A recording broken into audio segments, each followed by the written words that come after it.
central Alaska is the people part of the state. 2/3 of Alaska's entire population live within this area. The rest of the state is so vast and vacant, it affords about 5 square miles to each occupant, as opposed to the most densely crowded spot in the country, where over 322,000 people are crowded into each 5 square miles. Manhattan, however, is not home to the largest floatplane base in the world. That distinction goes to Lake Hood, just outside Anchorage. To get to the best fishing and to enjoy a bird's eye view of this magnificent state, an air charter service is the answer. But before taking to the skies, a little preparation is needed. Mike, I found a good pair for you. 10s? Yes, sir. Okay. Just right. Rubber bottom boots are always in style in Alaska, and an air service will readily provide anglers with foot gear and other little comforts. Anybody can do a one-day fishing trip. You don't have to have time. You don't have to plan it. All you have to do is call the day in advance, sometimes even the day you want to go. And we give you a rod and reel and all their fishing tackle and hip boots and lunches.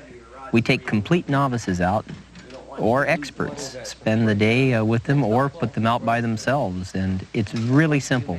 And we've got one special for you somewhere around here. Poles, like fishermen, come in all sizes. How about that? What is that? That's more for king salmon, that one. That's for those big ones, Big yeah. ones? Big Okay. king. You all set? Let's go fishing. Come on, Lon. Let's go. Right this way. People respond to friendliness, and we really try to make them feel comfortable, especially since they're flying in small airplanes and maybe they've never flown before. Watch the hose here, Lori. A float-equipped aircraft is as much a part of Alaska as Mount McKinley. Most of the state would be inaccessible if it were not for these flying wonders, and that's probably why there are 72 times as many commuter aircraft here per capita as in the rest of the United States. Although Alaska's small bush planes may look fragile, they are sturdy and reliable vehicles.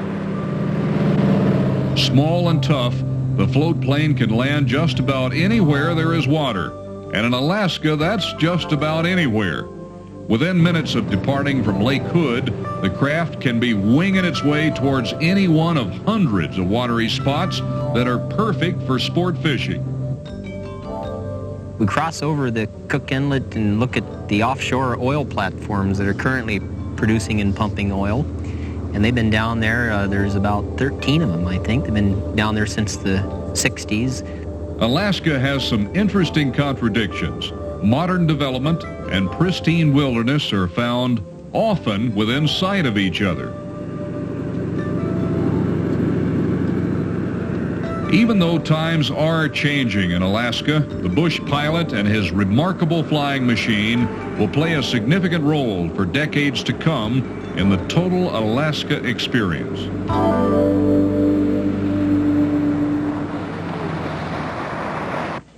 Come on, Lori. Let me help you. Give me your hand. Be real careful. Here's the next step. There's the last one. There you go. We pull the airplane up pretty close by, and there's not much of a shore to walk on. We got to be pretty careful because there's bears around, and so we always go down with our little noise makers on our sides, or little pistols or whatever.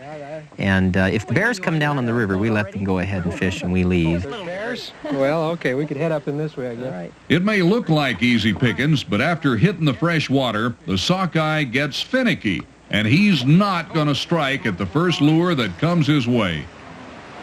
Avid sportsmen take fishing seriously and deck out with the best salmon rods money can buy. Oh, I got him. Oh. The younger set can also enjoy casting with a rod that's more of a toy than a tool. Whoa! Real fast. Real fast.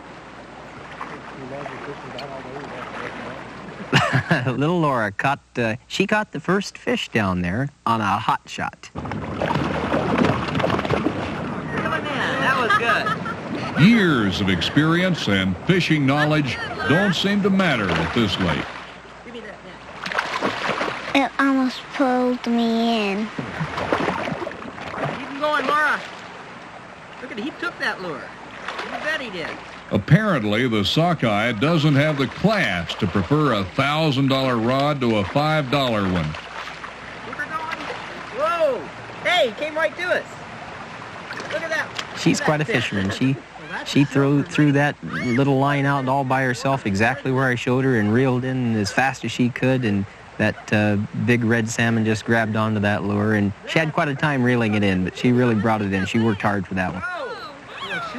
The red salmon, when it's fresh, like the ones that we're catching here, are absolutely aerobatic. They're beautiful fish. They range anywhere from 3 to maybe 12 pounds, the bigger ones, and they come right out of the water and they splash across the water. And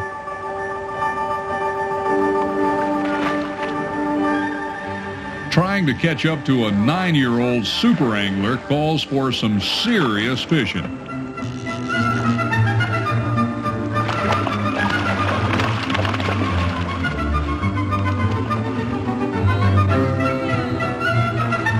Some fish will resort to any strategy to free themselves from the angler's hook, like dive bombing the fisherman. Watching sockeye salmon leap and cartwheel like cheerleaders across a sparkling clear lake and battling to bring them in is a thrill comparable to anything in the fishing world. This little lady seems to know the winning combination for bringing in the mighty sockeye.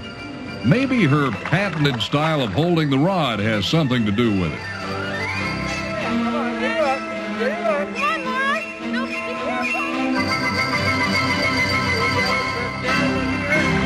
That one, I think, is the fish of the day.